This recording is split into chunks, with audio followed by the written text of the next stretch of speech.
da noite de hoje parece até meio romântico, dormir e sonhar. Esse tema, ou este assunto, está na história, desde o início do homem.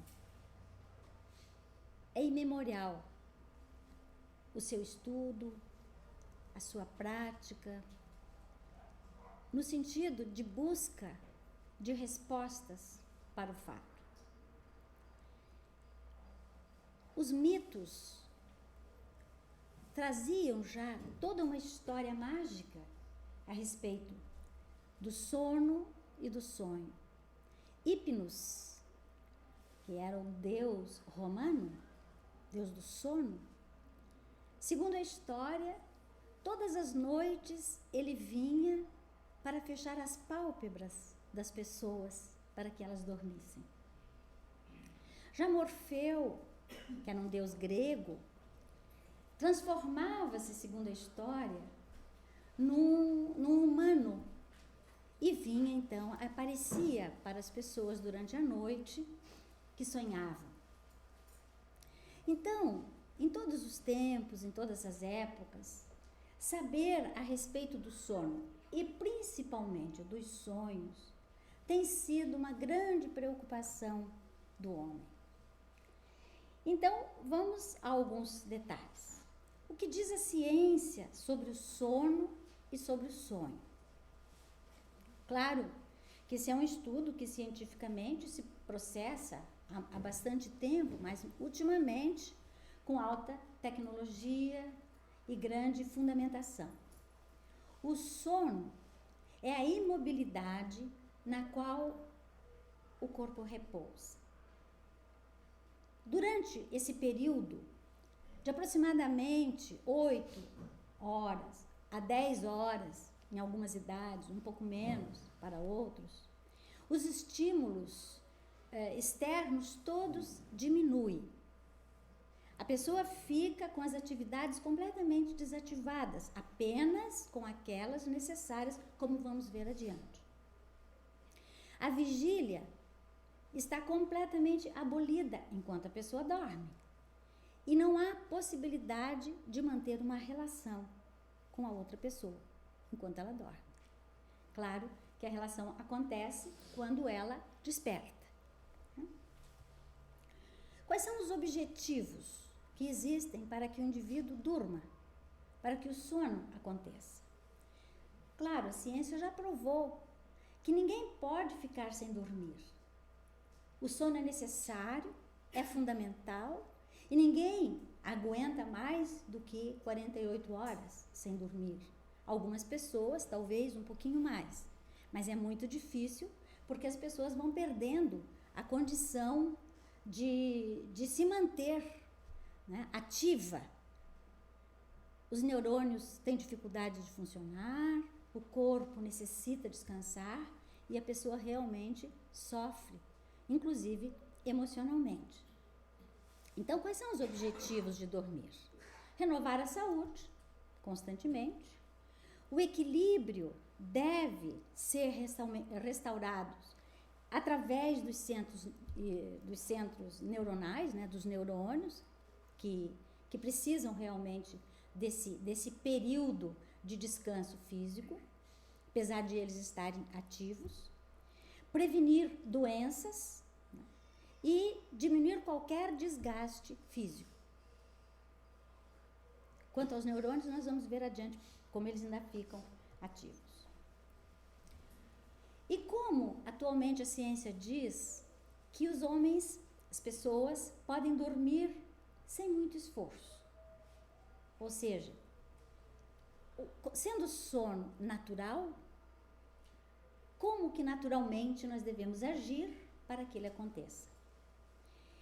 A questão do horário, do hábito, da regularidade no dormir é considerado pelos médicos e os neurologistas muito importante. Que haja uma disciplina da pessoa para que ela tenha um sono mais adequado. Naturalmente, a alimentação E toda a higiene necessária também deve ser saudável, bem feita, uma alimentação não muito pesada, que facilite a digestão e o sono. O ambiente adequado para os especialistas implica que ele seja escuro, né? Que a pessoa possa repousar tranquilamente, sem barulho, sem nada que possa perturbar o sono. Os remédios, se possível, evitar aqueles que podem ser evitados, principalmente aqueles que se referem a forçar o sono.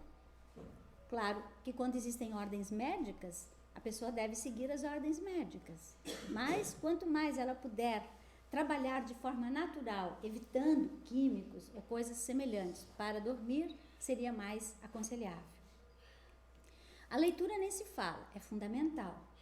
Que os pensamentos se renovem, que seja muito melhor aquilo que está sendo produzido pela mente, que o espírito esteja produzindo naquele momento. E aqui eu até salientei o cuidado com os filmes. É muito comum que pessoas à noite assistam filmes pesados, filmes de terror, filmes que assustam, que colocam medo. E isso realmente é absolutamente desaconselhável que aconteça.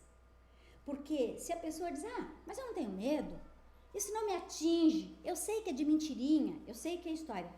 Mas a imagem que é provocada e trazida para nós, ela permanece em nossa mente. A memória absorve tudo aquilo que ela está assistindo, que ela está vendo.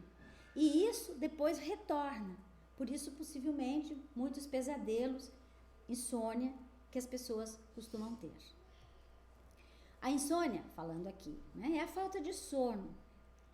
Ela acontece depois de um período que a pessoa deita. Normalmente, ela deita e dorme um pouquinho, onde o cansaço do corpo físico, né, vai embora, e ela, então, acorda, ativa, atenta e não consegue conciliar o sono.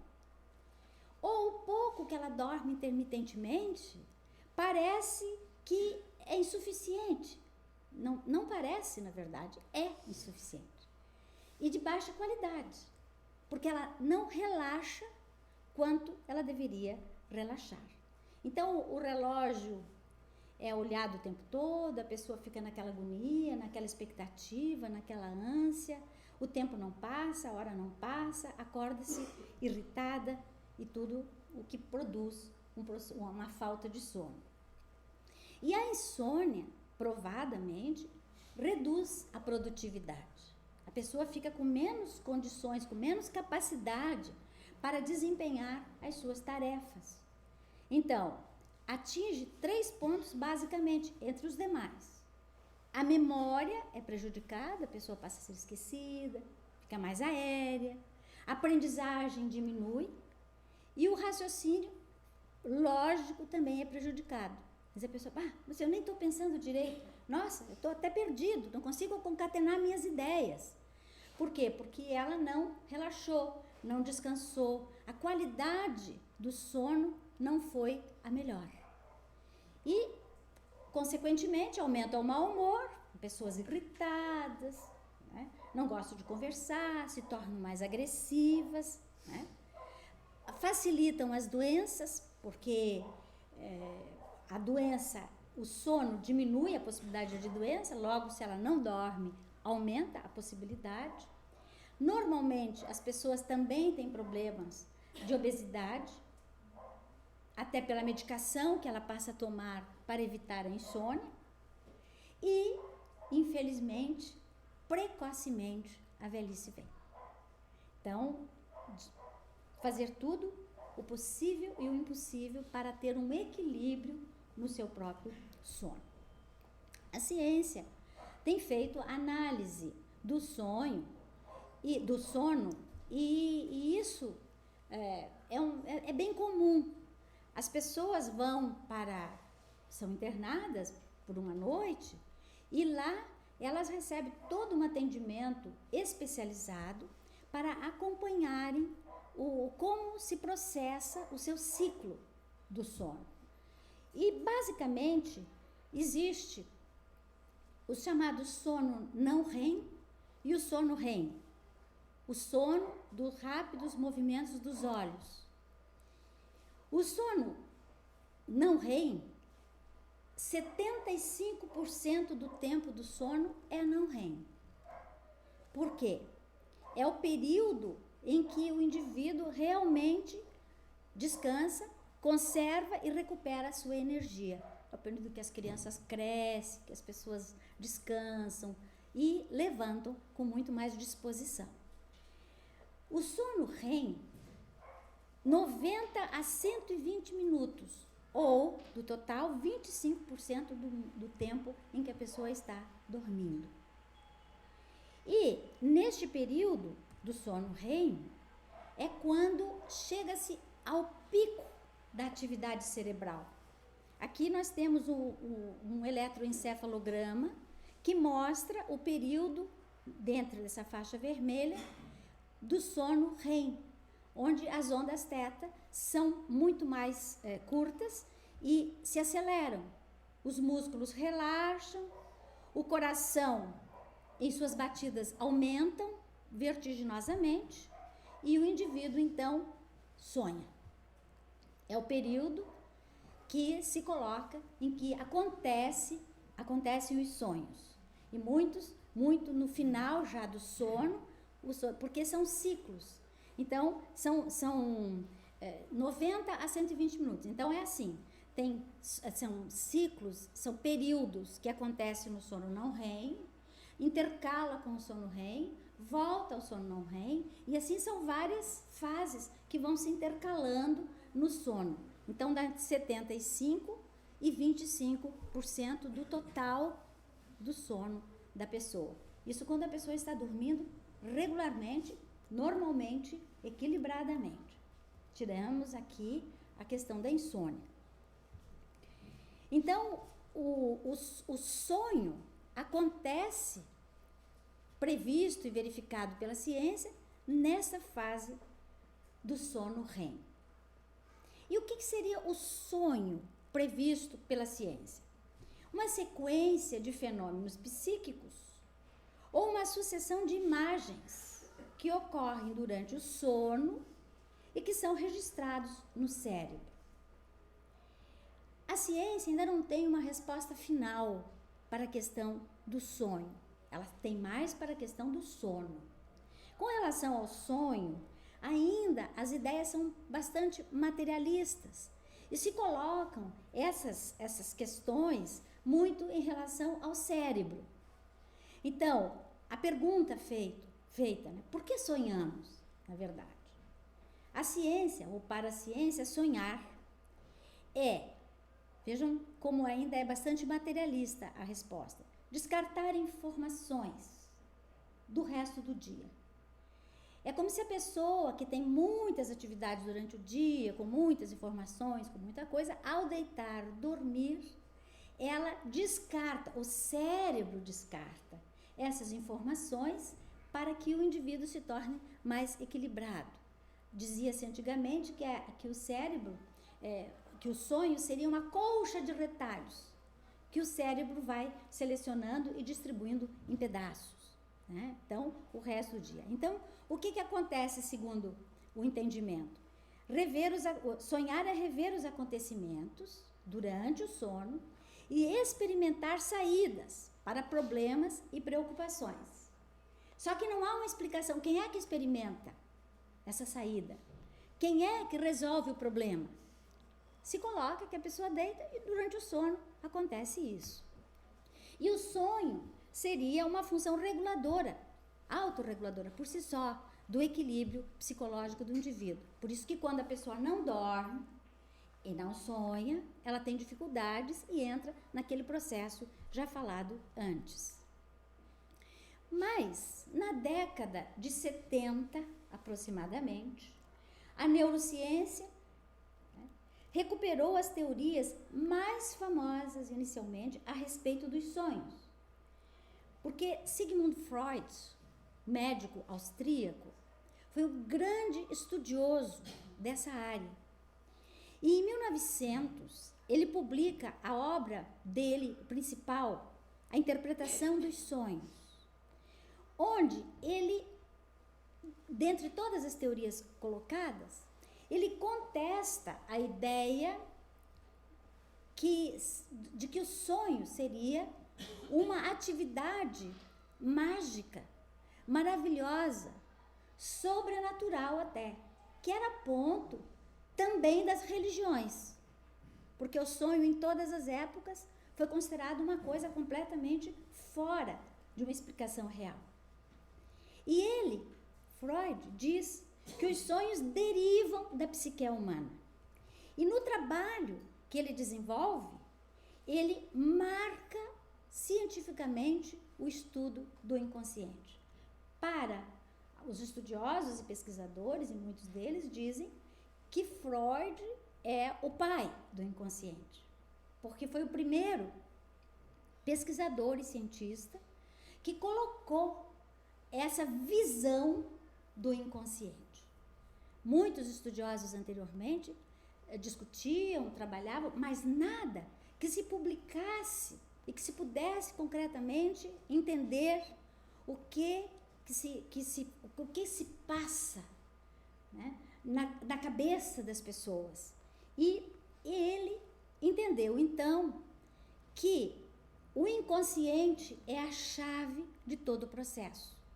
E ele, Freud, e depois o seu discípulo Jung, utilizam essa imagem do iceberg, onde eles dizem que 95%, isso varia de autor para autor que coloca, mas que em torno de 95% do consciente, 95% desse iceberg, fica na parte inconsciente. E que a parte consciente seria muito pequena, que é aquilo que nós estamos aqui, presente, lembrando, vendo, etc. Que nessa parte consciente ficam os pensamentos, os raciocínios, a nossa lógica, as nossas observações, tudo aquilo que nós conseguimos perceber, nós trabalhamos conscientemente. E que nesse limiar entre a consciência e a inconsciência fica o chamado subconsciente, está abaixo do inconsciente. E essa parte é que nós normalmente aqui, durante a vigília, vamos jogando todas as nossas preocupações, nossos problemas, os nossos pensamentos, as imagens que nós vamos criando. Então, assistimos o filme, nós jogamos para o inconsciente, para o subconsciente, a nossa imagem vista, os nossos medos, as nossas ansiedades. E a parte do inconsciente, que é a que fica escondida, que seria o resto, né, dessa proporção, são guardadas as nossas lembranças, desejos, ressentimentos, complexos, medos, traumas, tudo o que nós vamos conquistando. E não só a parte negativa, também a parte positiva. Freud ficou muito na parte negativa, ele coloca como um depósito o inconsciente. Mas sabemos nós que tudo nós estamos no total, na totalidade da memória integral que nós temos e que está em nós. Completamente ou consciente ou guardada de uma forma mais próxima no subconsciente ou mais distante no nosso inconsciente. Então, voltando à questão do sonho, Freud afirma 3 pontos interessantes para os pesquisadores. Primeiro, que todo sonho possui um sentido. Ele não admite que o sonho seja apenas um maravilhoso ou uma coisa mágica. Mas na ideia dele, é um realizador dos desejos incontidos, que estão no subconsciente ou no inconsciente. Que todo sonho pode ser analisado e sempre funciona como uma janela das nossas emoções, né? Uma forma de nós expandirmos, até colocarmos para fora tudo aquilo que nós estamos vivenciando, que estão guardados.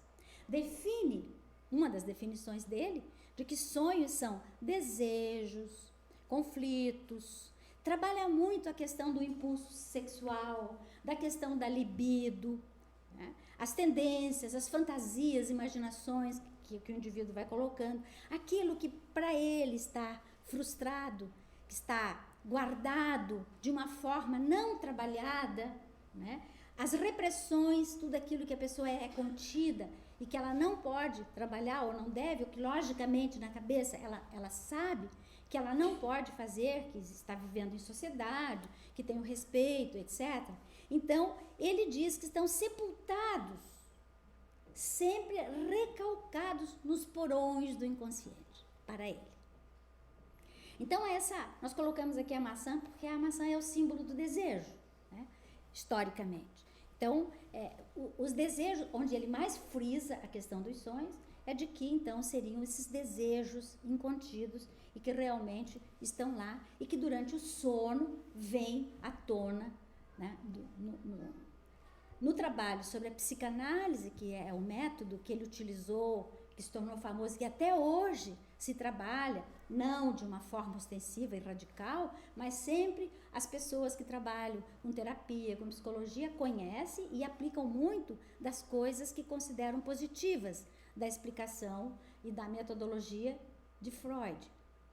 A palavra catarse, que é um termo técnico dessa área, e que a gente diz, eu vou fazer uma catarse, quer dizer, eu vou fazer uma purificação, significa isso, vou colocar para fora, vou dizer aquilo que está dentro de mim, que está abafado, que está até aqui.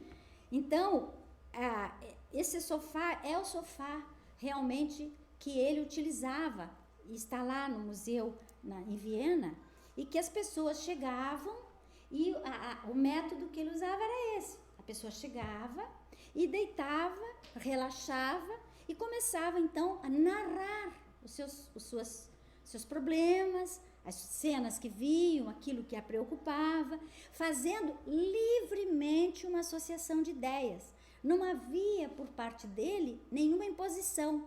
O máximo que ele podia fazer, e a técnica é assim, é fazer algumas perguntas, talvez ajudando, direcionando, mas sem induzir nada na cabeça da pessoa. E a análise dos sonhos, que é fundamental na psicanálise. E não somente na psicanálise. Hoje é bastante utilizado pela homeopatia, é utilizado por todos os terapeutas, para psicólogos que trabalham sempre. Você tem sonhos recorrentes? Que tipo de sonho você tem? Porque eles entendem, a partir da visão mais científica de Freud, que isso tudo pode revelar a problemática que a pessoa tem. Então, é uma ideia que está lançada a partir dali. E para nós espíritas é importante sabermos disso, porque é o trabalho da ciência ligada ao espiritismo ciência. Então, é importante. O seu discípulo, Carl Gustav Jung, que foi o mais famoso, que começou com ele, trabalhou com ele, mas que se distanciou dele por causa de algumas ideias que ele não aceitou do mestre, do professor. Uma delas é que tudo estaria ligado à área sexual, à libido, etc. Mas ele define sonho como uma parcela da atividade psíquica involuntária. Quer dizer, não é pela vontade do indivíduo que ele sonha, segundo Jung, mas que ela vem à tona, né? Porque ele está realmente oprimido e necessitando fazer com que aquelas ideias, aqueles problemas venham à tona. E que possui suficiente consciência para ser produzida ou reproduzida no estado de vigília. Nem tudo nós dormimos várias horas, temos até 120 minutos de sono REM, e nós não temos 120 minutos de lembranças que se passam durante o sono. Então, é aquilo que é reproduzido no nosso consciente. No livro Memories, Dreams and Reflections, ele passa essas ideias todas que Jung coloca. E ele diz, o sonho se expressa por uma linguagem simbólica, e Allan Kardec também vai colocar isso, como nós vamos ver adiante. uma linguagem simbólica. Traz informações, traz advertências e precisa ser decodificado, ou seja, precisa ser trabalhado para poder trazer a ideia proposta, né, durante o sono. Quer dizer, enquanto nós não decodificamos o sonho, nós não estamos aproveitando essas informações ou essa forma de catarse que nós fazemos durante o sono. E Jung propõe a terapia pelo desenho, é uma delas. Talvez uma das mais conhecidas, bastante utilizadas, inclusive para fazer esses levantamentos de vocação e tudo mais. As crianças, se utiliza muito com a criança pequena, com o adulto também, vai, desenha aí o que te vem na cabeça, mostram imagens. Então, são expressões que eles utilizam para melhor poder conceber ou pegar o fio da meada que a pessoa apresenta nesses trabalhos terapêuticos. E diz que os sonhos são experiências altamente subjetivas. Então, não dá para ficar comparando o sonho de um com o sonho de outra pessoa, né? E variam naturalmente, se é subjetivo, de pessoa para pessoa. E Platão, já discípulo de Sócrates, antes de Cristo, já dizia que os sonhos revelam a verdadeira natureza do ser humano. Na área da filosofia, ele colocou também essa explicação. O sono e os sonhos agora, na visão espírita. Como é que nós, espíritas, entendemos o sono e o sonho? E, naturalmente, a nossa obra básica e principal é o Livro dos Espíritos, que é a obra granítica da codificação espírita, da qual as demais obras da codificação derivam, e que traz os pontos essenciais necessários, no meu entender, ao montar o trabalho, necessários e indispensáveis raciocinarmos para podermos entender o sonho proposto na visão e no enfoque espírita. Então, existem alguns princípios que rapidamente vamos recordar, que o Espiritismo coloca: a existência e a imortalidade da alma. Para nós espíritas, existe algo além do corpo físico. Quando nós deixamos o corpo físico, nós continuamos vivendo, continuamos no mundo espiritual ou numa outra dimensão, e somos imortais a partir da nossa criação por Deus. E para atingirmos o objetivo maior para o qual o espírito foi criado, da perfeição relativa, do adiantamento, da felicidade, nós passamos por várias encarnações, várias existências. E nessas existências, nós vamos adquirindo uma bagagem, chama-se isso tecnicamente bagagem psíquica, que fica arquivada naturalmente no nosso inconsciente. Porque de uma vida para outra nós vamos gravando. O espírito grava e guarda tudo o que se processa com ele. E a ideia do mundo espiritual com o mundo corporal é indispensável entendermos para podermos compreender a questão do sono e do sonho.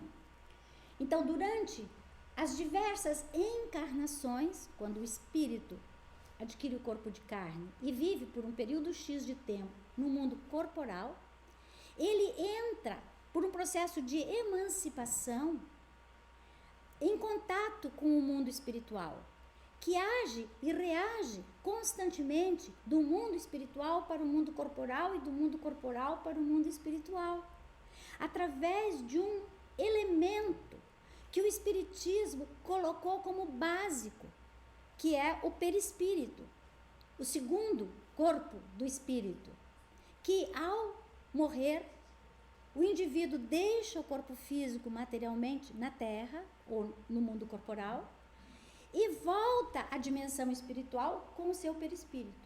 Mas enquanto encarnado, durante a nossa vivência, como nós, por exemplo, nós estamos com possibilidade de emancipar, de desdobrar. E o maior exemplo para todos nós é o sono. Porque ali nós vemos que o sono permite que o corpo permaneça inativo, imobilizado, como já vimos, e haja a emancipação do espírito que, se desdobrando, sai do corpo e vai viver momentos no mundo espiritual.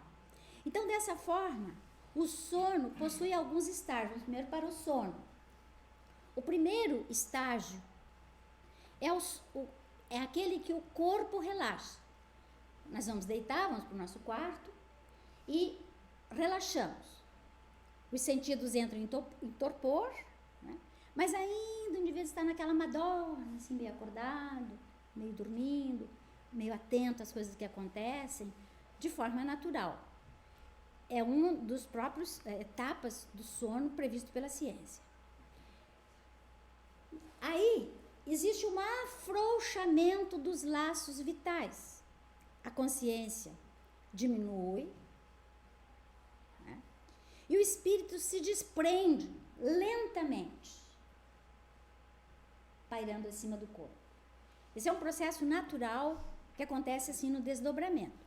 A pessoa está deitada, o espírito levanta-se e toma forma e vai para a espiritualidade. Então, esse é um afrouxamento. Afrouxamento, não há um rompimento do laço, porque se houvesse o rompimento, o indivíduo desencarnaria ou faleceria, né? E aí há o desdobramento parcial. É ruim porque a gente tentei colocar de uma forma didática, mas é uma coisa que está vindo junto, né? Desdobramento parcial do ser nos dois componentes básicos. O corpo fica em repouso e o espírito, com o seu veículo espiritual, fiz questão de colocar aqui para que a gente pudesse fixar bem, né? Se desloca, mantendo apenas a ligação necessária. Olha, quando nós falamos que no sono nós ficamos imobilizados, perdemos a relação direta com o mundo externo, mas existe uma conservação dessa ligação, que, olha aqui, ó, é necessária a conservação do automatismo indispensável. O coração continua batendo, o organismo continua funcionando, não houve uma paralisação absoluta e completa, né? Então, e há uma continuidade da vida orgânica. Nós estamos dormindo, estamos respirando, o coração está batendo. Se nós tivermos uma dor, alguma coisa, se alguém chegar, se alguém nos chamar, nós acordamos imediatamente, retornamos ao corpo físico. E como uma quarta etapa, mas isso numa sequência lógica, a alma liberta do corpo, agora, né? Lança-se ao espaço, portanto no mundo espiritual que colocamos antes, e entra em relação mais direta com os espíritos. E Allan Kardec, em O Livro dos Espíritos, questão 402, ele diz: graças ao sono, o espírito encarnado está sempre em relação com o mundo dos espíritos. E alerta que morremos todas as noites, ele diz. Porque o que ocorre durante o sono é um treinamento para o desprendimento que um dia faremos. Todos nós relaxamos e adentramos ao mundo espiritual. Quais são os objetivos do sono apresentados até pela doutrina espírita, além do que nós vimos pela ciência? Reparação das forças orgânicas e morais, já colocamos. Recreio para o trabalhador, diz o codificador. Porque, segundo ele, o fato de nós sairmos da espiritualidade, encarnarmos no mundo físico, vivermos aqui 60, 70, 80, 90, hoje está até mais idade, permite, durante o sono, a possibilidade de entrar em contato com amigos que lá ficaram, com outras pessoas, com ajuda, com conselhos. E ele, então, tem essa possibilidade de emancipar, né? Que auxilia muito e recompõe psiquicamente e emocionalmente o indivíduo. Pessoas, por exemplo, que se afastaram de entes queridos, que deixaram o mundo físico e anteciparam a sua entrada no mundo espiritual, reencontram-se com essas pessoas. Na maioria das vezes não lembra, mas encontram-se, e isso emocionalmente satisfaz, ajuda, deixa tranquilo, porque a pessoa está acompanhando um ao outro, dos dois lados, dos que foram e dos que estão aqui e vão ao encontro desses elementos. Então, é uma porta para ter com os desencarnados, com aqueles que já foram, e é ao mesmo tempo um treino inconsciente, mas natural, com a morte. Então, há um processo de exercício, de desprendimento. E Allan Kardec explica isso muito bem no livro O Céu e o Inferno, que é uma das obras básicas em que ele trata todas as etapas, todas as diversas etapas, né? Processamento da morte, mostrando se a pessoa sofre, se não sofre, por que não. Então, isso tudo ele coloca lá muito bem. Que aconselho quem quiser ler, se quiser se aprofundar, que procure o livro O Céu e o Inferno. Que princípios regem a permanência fora do corpo? Quer dizer, naquele momento em que o corpo está dormindo, aqui, quais são os princípios que regem essa estada no mundo espiritual? Primeiro, o espírito jamais está inativo. Jamais. Ele não está dormindo como o corpo físico. A oportunidade de novas vivências, aprendizados e relações com as outras pessoas, dos contatos espirituais que estão subordinados à sintonia, dentro daquele princípio que semelhante atrai semelhante.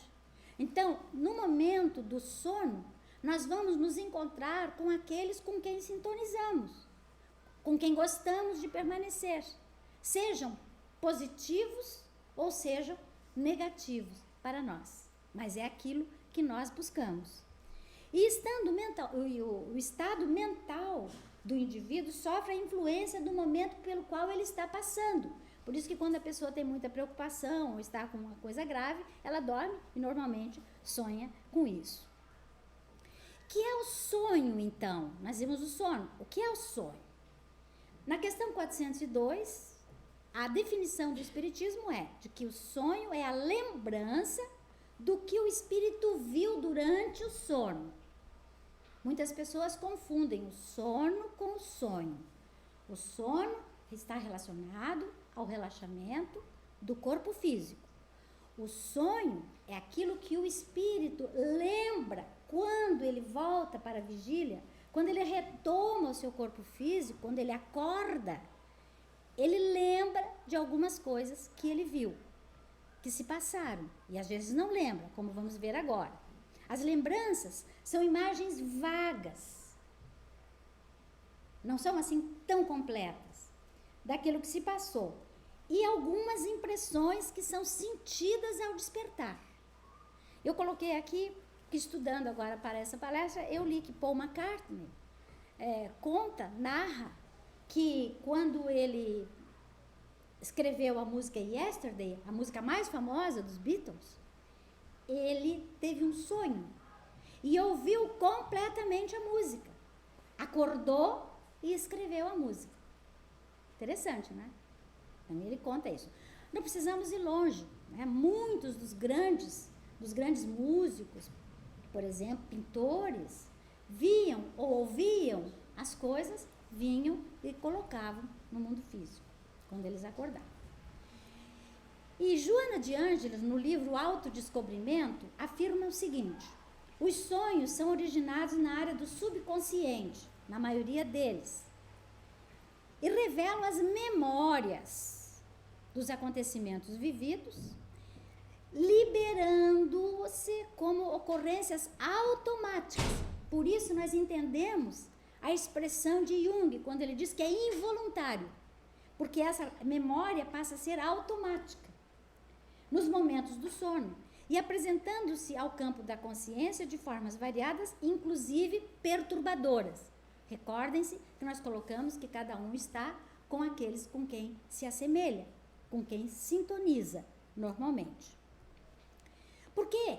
Não lembramos sempre do sonho? Essa é uma das perguntas mais comuns que as pessoas... Bom, se eu sou um espírito, se eu deixei meu corpo, se eu entrei na espiritualidade, por que eu não lembro tudo o que eu fiz? E aí, a resposta é a seguinte: durante o sonho, o laço que une o espírito ao corpo enfraquece. Como é grosseira e pesada a matéria, o corpo dificilmente conserva as impressões que o espírito recebeu e o cérebro não registra as sensações. Não consegue decodificar as percepções de qualidade exclusivamente psíquicas. Por que isso acontece? Porque nós estamos numa dimensão, a dimensão corporal. Na dimensão espiritual, é muito mais intensa a vibração, é muito mais rápida, é muito mais ligeira. Então, quando nós deixamos o corpo físico e vamos à dimensão espiritual, nós estamos vibrando numa outra dimensão, com uma outra forma de energia. Quando nós retornamos ao corpo físico, há um impacto entre essa energia que nós estamos trabalhando, com essas vibrações, com essas ondas que estão sendo trabalhadas por nós na dimensão espiritual, e o corpo físico, através do cérebro, que é onde a ligação direta se dá, não consegue absorver essas energias. Então, não há como decodificar, entender e interpretar aquilo que nós passamos. Existe, sim, possibilidades, como vamos ver agora, em determinados momentos, de várias formas. Mas nós não lembramos de tudo o que ocorreu. E tem dia, na maioria das vezes, nós não sonhamos. Levantamos, não sonha com nada. Porque a gente não lembra de tudo. Então, Leon Denis, que é um grande escritor espírita, um grande filósofo do espiritismo, no livro No Invisível, ele tem vários livros excelentes, ele estabelece uma categoria dos sonhos em três tipos. Primeiro, ele fala dos sonhos ordinários, comuns, que são as imagens arquivadas no cérebro, imediatas, e registram cenas do dia a dia, como a ciência colocou, aquelas coisas que a pessoa está preocupada. Ele fala dos sonhos mistos, onde há um desprendimento espiritual mais completo, portanto a pessoa desliga-se mais do mundo físico e das preocupações cotidianas, mas ainda há muita influência do mundo material. E aí o que ela tem? Lacunas, fragmentos, recordações incompletas daquilo que ela viu, que ela ouviu, etc. E ainda ele coloca os sonhos espirituais ou etéreos, a expressão é dele. O espírito desperto da matéria eleva-se. As impressões raramente afetam o cérebro, mas gravam na consciência e influem na direção da vida. São aqueles sonhos em que a pessoa, são aqueles momentos em que o espírito, na espiritualidade, vivencia, mas quando ele retorna ao corpo físico, raramente ele lembra, mas que estão gravadas nele. E quando, no momento necessário, elas vêm à tona. E o indivíduo é um insight, é uma intuição, é uma inspiração, ele recorda de alguma maneira e age. É um processo anímico, é um processo dele. Então, é o chamado sonho etérico. A doutrina coloca alguns tipos de sonho. Então, o primeiro deles é o tipo fisiológico ou comum, que estaria daquela primeira classificação de sonho ordinário, né? São a repercussão das disposições físicas ou psicológicas de cada um com a problemática que ela vivencia. Então, por exemplo, preocupações, conflitos, aquilo que Freud colocou e que nós colocamos antecipadamente, né? Frustrações, ansiedades, estresse, medo, ou às vezes muita alegria, mas sempre mais eles colocam esse lado da preocupação, do peso, da angústia. O indivíduo permanece num ambiente doméstico ou da sua preocupação. Dá um exemplo simples, uma mãe que está com um filho doente, né? Ela deita preocupada, a criança está com febre, ela deu uma medicação, mas ela deita. É aquela mãe assim que fica levantando, que vai olhar e tudo, e até sonha isso, sonha aquilo, está ligada, é o sonho comum. Ela não sai do ambiente, ela fica próximo, né? Ela fica acompanhando. E todos nós poderíamos dar muitos exemplos, nosso tempo não nos permite, mas o importante é que as pessoas entendam para que depois possam fazer as suas ilações de forma natural. Também os pesadelos estão bastante ligados a essa área desse sonho comum. Reflete a agitação armazenada no subconsciente que virá à tona durante o sono. Então, por exemplo, contatos com o vício, com o crime, filmes, como já colocamos antes, que são vistos violentos, que dão medo, que trazem suspense, e que a pessoa grava, mas fica no seu, ela não está no consciente direto, porque o consciente é aqui, que nós estamos agora no momento consciente. Aquilo que nós vamos ficando para trás, ele já está entrando no subconsciente, está abaixo do consciente. Então, isso fica ali, subliminarmente. E quando, então, ela dorme, aquilo ressurge e ela vê as coisas, monstros, se assusta, animais, etc., né? Quando ela busca prazeres, aventuras, né, traz ocorrências traumáticas e também a presença de obsessores. Ou seja, por nós entrarmos no mundo espiritual, nós estamos em contato com os espíritos, como vimos antes, de acordo com a nossa sintonia. Se nós estamos em contato com espíritos de baixo nível mental, violentos, grosseiros, atrasados, vingadores, e que nós estamos sintonizados com aquilo que eles querem e que eles desejam, nós podemos ter a presença dessas criaturas conosco, que nos assustam também, que nos amedrontam, que dizem palavras, que dizem coisas, que nos fazem induções mentais, que depois a pessoa acorda e fica com aquilo na cabeça. Eu estou com uma ideia fixa que não me sai da cabeça, isso é uma coisa negativa, eu luto, eu quero tirar e não consigo. Aquelas coisas que foram induzidas mentalmente e que podem permanecer. São os chamados pesadelos. São coisas que nos geram ansiedade, que geram medo, que geram tristeza, etc. O segundo tipo, o chamado ontogênico ou retrocognitivo. Retroação, a volta para trás da memória que registra as impressões que estão arquivadas, que vai buscar lá no inconsciente. Então, eu estou citando aqui a obra do Dr. Brian Weiss, né?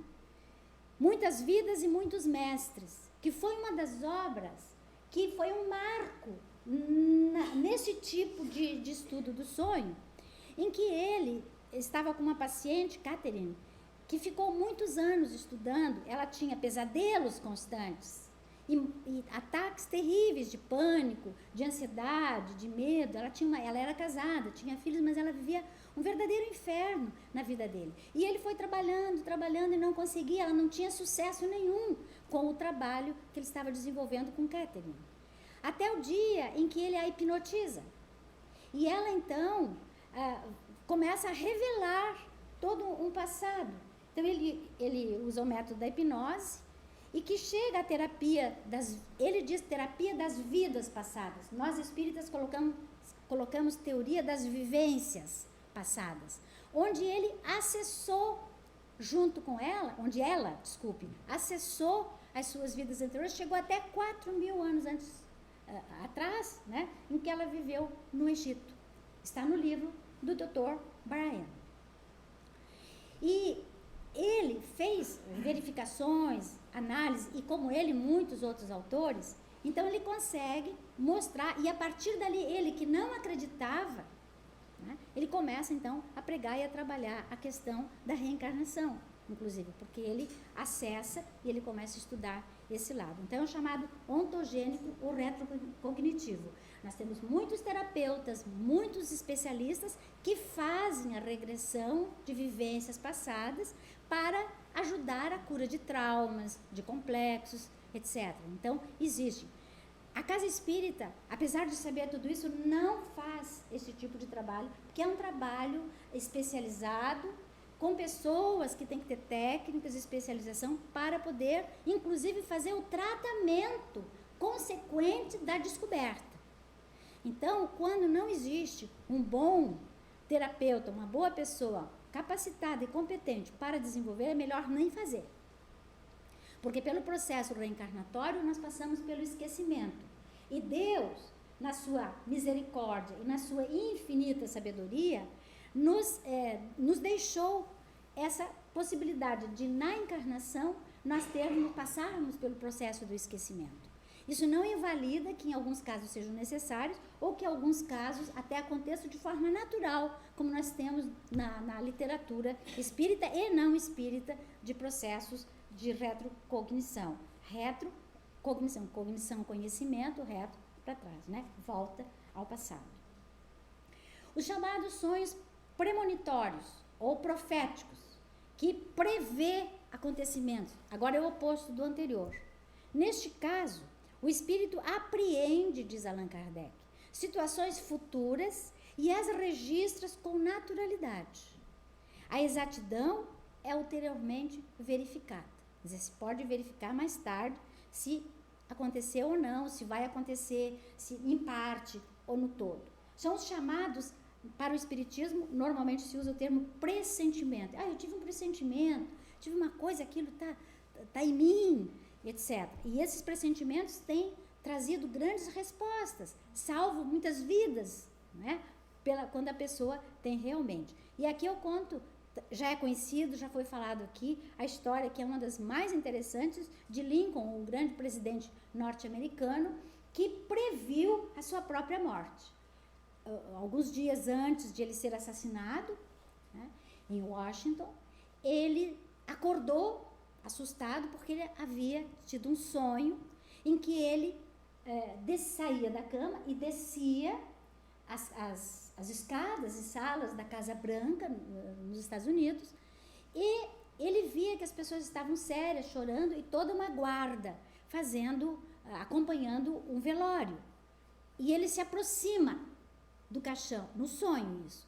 E quando ele chega perto, ele não consegue ver o rosto e pergunta para o guarda: quem está sendo velado? E ele responde: o presidente dos Estados Unidos. Ele acorda, conta o sonho no outro dia. Dias depois, ele é assassinado e é também velado na mesma sala em que ele viu e tudo mais. Existe um livro muito interessante que conta com muita nitidez essa história e outras, né? Aquele livro, O Amor Eterno. Amor Eterno foi o que ele escreveu na aliança de casamento quando ele deu a Mary, a sua esposa, né? E o título do livro é esse, mas é um livro muito interessante, mas historicamente isso existe em qualquer lugar, pode ser verificado. Os chamados sonhos alegóricos ou simbólicos. Esses sonhos normalmente trazem advertências, esclarecimentos às pessoas. Aqui eu estou pegando um dos mais famosos e conhecidos sonhos alegóricos, que é o de José, filho de Isaac e Raquel, que, vendido pelos seus irmãos, foi para o Egito. Lá ele tinha facilidade enorme em decodificar os sonhos das pessoas que davam certo, portanto, ele descobria simbolicamente o que significava, e descobre de uma pessoa, vai preso, e lá, quando ele estava preso, o faraó teve um sonho. E aí disseram, e o faraó ficou muito impressionado com o sonho, disseram que José sabia interpretar. Ele mandou José chamou José para interpretar, e José, então, interpretou o sonho do faraó dizendo o seguinte: o sonho era assim, o faraó via que 7 vacas magras comiam 7 vacas gordas. E ele ficou muito impressionado. José chegou, analisando o sonho, ele disse: o Egito passará por 7 anos de fome, de dor, de sofrimento, e depois ele terá fartura. José passa a ser um dos...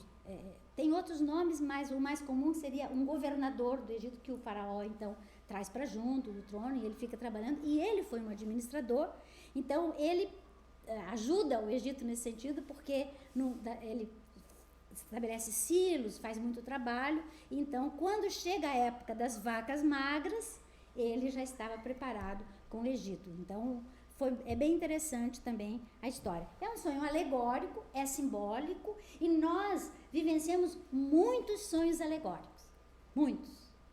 E temos que prestar atenção nos sonhos, porque eles nos trazem uma imagem que nós temos que parar e refletir. Mas a imagem é pesada, pode me deixar com medo. Aí existe uma orientação da doutrina que diz assim: faça sua prece, né? Peça ajuda a Deus, desligue. Se for positivo, você pode ficar. Se não for, e tome cuidados, né? Então, dependendo do sonho, é interessante a pessoa, porque o sonho, quer queira, quer não queira, de forma involuntária, ele vai acontecer. E o último é o sonho lúcido, ou também chamado sonho inteligente, né? Nesse estado, nesse caso, o cérebro deve estar ativado e em estado mental apropriado. Quer dizer, a possibilidade de, ao voltar do mundo espiritual, o indivíduo tem que ser lúcido, para que ele consiga ultrapassar aquelas ondas que nós colocamos antes, que o cérebro não decodificaria. Então, tem que ser uma pessoa bem lúcida, que consiga marcar e compreender, e entender, e lembrar as coisas que acontecem. O que normalmente acontece nos sonhos lúcidos? Exercício da vida espiritual, já conversamos antes. Reencontros, já conversamos antes. Inclusive, existem explicações, por exemplo, crianças que ficam órfãs de mãe, de pai, mas principalmente de mãe, pequenininhas. Esses espíritos são alimentados pelas mães quando elas têm condições de fazer, né, para que eles, inclusive, se acalmem. E são nesses momentos, né, que a criança é elevada pela própria espiritualidade ao encontro das pessoas que podem acalmá-la, ampará-la, orientá-la, acalentá-la naquele período em que ela... Por isso que as crianças vão crescendo de uma forma mais natural, né? O pai ou a mãe que estão no mundo espiritual também se acalmam porque acalentam o filho e assim sucessivamente. Casais, amigos, né? Tudo isso acontece no mundo espiritual. Viagens para outras dimensões, quando o espírito tem a condição de acessar outras dimensões mais elevadas no próprio mundo espiritual, próximo da Terra. Participação em estudos, fazem cursos, às vezes sequenciais no mundo espiritual, acompanham reuniões, recebem instruções, orientações para atividades que desempenham quando encarnadas, né? Vivência com benfeitores e trabalho no bem. Pode, inclusive, trabalhar no próprio plano espiritual. Existem pessoas que, Chico Xavier, por exemplo, era um que, ao dormir, trabalhava constantemente no plano espiritual, fazendo muitas, inúmeras e diferenciadas tarefas. Dentro dos sonhos lúcidos, Allan Kardec, em A Gênese, cita o caso do sonho de José, quando nasceu o menino Jesus, e ele então recebe aquele sonho que consta na história, de que ele deveria pegar a mãe e a criança, dirigir-se ao Egito, né? Então, é com frequência que os espíritos protetores aproveitam para se manifestar a seus protegidos e lhes dar conselhos mais diretos, avisos, essas orientações básicas necessárias. Um outro sonho lúcido, interessante, que mudou a história da humanidade, foi a visão de Albert Einstein. Quando, em 1905, ele monta e apronta a teoria da relatividade especial, ele conta de próprio punho, e também tem um cunhado dele que escreve sobre isso, que ele, muito jovem, e ele estava trabalhando as teorias, estudando muito, e ele não conseguia chegar a uma conclusão. Ele estava enrolado com aquilo que ele estava fazendo. E conta a ele que, em determinada noite, ele sonhou, né, com o mundo, com a astronomia. Ele via, passava diante dele imagens sobre o cosmos. E ele foi vendo aquilo tudo que foi se passando, e quando ele acordou, ele descobri. Aí ele vai e faz a sua famosa teoria, né, a teoria depois da relatividade, que mudou, que modifica a teoria de Isaac Newton e que é a base hoje da física e da química, principalmente da física moderna, né? E ele, Albert Einstein, tem uma frase que eu achei interessante colocar aqui. Ele diz assim: o segredo da criatividade está em dormir bem e abrir a mente às possibilidades infinitas. O que é o homem sem sonhos? como diz o nosso amigo Vinícius de Moraes, sonhar é preciso. Então, o significado é outro, mas a palavra sonho, como eu coloquei no início da palestra, ela também leva para vários significados e traz até uma visão, até meio romântica em cima de tudo isso. Um outro caso também de sonho lúcido foi o do filho de Jacobo, que sonha, filho de Dante Alighieri, o autor da Divina Comédia, um livro também que até hoje é marco na história da humanidade, são 3 volumes, o Inferno, o Purgatório e o Céu. E ele, então, quando faleceu, eles procuraram e não acharam onde estavam os manuscritos de Dante. O filho, eram 2 filhos, mas quem sonhou foi Jacobo. Jacobo sonhou que o pai apareceu, descreve o pai tudo direitinho, e disse para ele, você vai em tal lugar, tem uma parede, atrás de uma cortina assim, você abre, que você vai encontrar os manuscritos. Ele chamou o advogado, quando acordou, lembrou do sonho, não quis fazer sozinho, chamou pessoas, se arregimentou, foi lá, verificou, e quando ele abriu, encontrou lá todos os manuscritos da Divina Comédia, que depois foi publicada e hoje a humanidade toda conhece. Benfeitores da humanidade realmente são inspirados através do próprio sonho. E essa história eu já contei anos atrás aqui, 5, 6 anos atrás, porque acho extraordinária. Nasceram na República Dominicana gêmeas chifópagas, grudadas. E a mãe levou as crianças para casa sempre com a esperança de que um dia iria ajudar essas meninas. Isso faz muitos anos. Naquela época, a técnica cirúrgica não era assim tão avançada. O médico, o Dr. Everett Koop, na Filadélfia, Estados Unidos, ele tinha diariamente sonhos lúcidos. E era-lhe mostrado todo o caso. Cada dia ele tinha um aumento na sequência do fato. Ele via as meninas, sabia direitinho, e foram mostrando para ele no sonho as técnicas que ele deveria utilizar para fazer a separação. Cada dia ele aprendia uma técnica nova. Aí, o que ele fez? Entrou em contato com a Embaixada Americana, pediu que investigassem. E foi dito para ele, no último sonho foi dito que era na República Dominicana. Ele entra em contato com o Estado vai, descobre, levam as meninas para os Estados Unidos, ele opera com o máximo sucesso. E ele recebeu todas as instruções durante o sonho. Então, o sonho também pode ser uma terapia, né? Os espíritos amigos ajudam, né, a recuperar as pessoas durante o sono, a tratar, né? Fazem reuniões com a pessoa para corrigir determinados pontos da vivência, para focar determinadas orientações, e inclusive regressão a vivências passadas, quando necessário, para que pessoas, por exemplo, que sofrem muito, que têm muitos problemas, que não aceitam, que estão depressivas, que são revoltadas, elas são levadas à espiritualidade pelo seu protetor, por amigos, e são mostrados a ela vários fatos. Por quê que ela está passando por determinadas situações?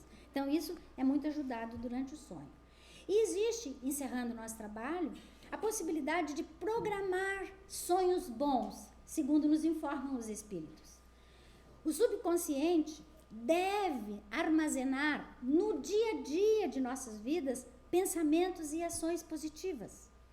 Em vez de nós armazenarmos coisas negativas, procuremos fazer o esforço para desenvolver as nossas virtudes, o bem, para que o nosso consciente, subconsciente e o inconsciente gravem essas coisas positivas que nós estamos mandando para lá. E através do autoconhecimento, da técnica do autoconhecimento, da busca da nossa transformação, identificar as nossas dificuldades, os nossos erros, os nossos vícios, as nossas imperfeições e procurar racionalizar essas perturbações que estão arquivadas. Portanto, nós temos que trazer à tona nessa identificação.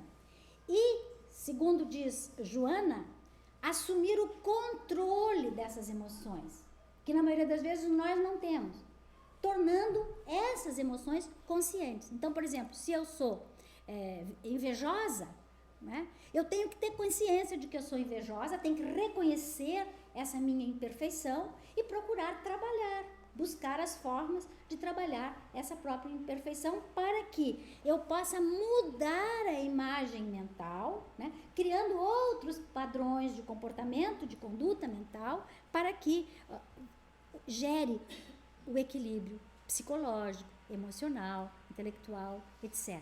Então, nós temos que trabalhar a nós mesmos para que os nossos sonhos, como consequências da nossa vida, sejam realmente mais equilibrados, que nos ajudem.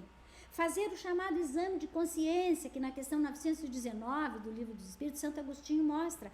Todas as noites, ao deitar, faça sua reflexão e verifique o que você fez hoje, se você ofendeu alguém, se você precisa voltar, pedir desculpa, trabalhar. Então, ele vai dando toda a instrução. Questão 919 do Livro dos Espíritos tem toda uma explicação que pode ajudar muito a gente, né?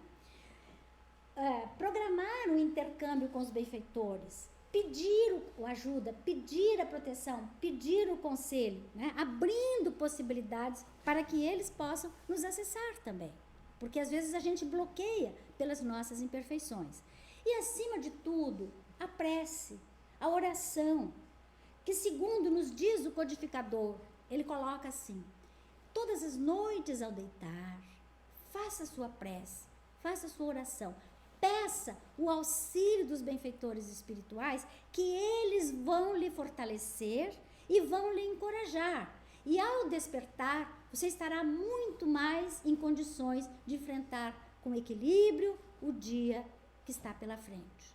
Então, meus irmãos, eu agradeço imensamente essa oportunidade que me foi dada de trazer esse estudo, essa pesquisa para todos, e deixo essa sugestão, né, de que a gente possa realmente procurar essa mudança, essa transformação pessoal, para que programemos a nossa vida de forma que o nosso sono seja tranquilo, restaurador, e os nossos sonhos sejam as lembranças positivas, amorosas daquilo que nós fazemos no decorrer da noite.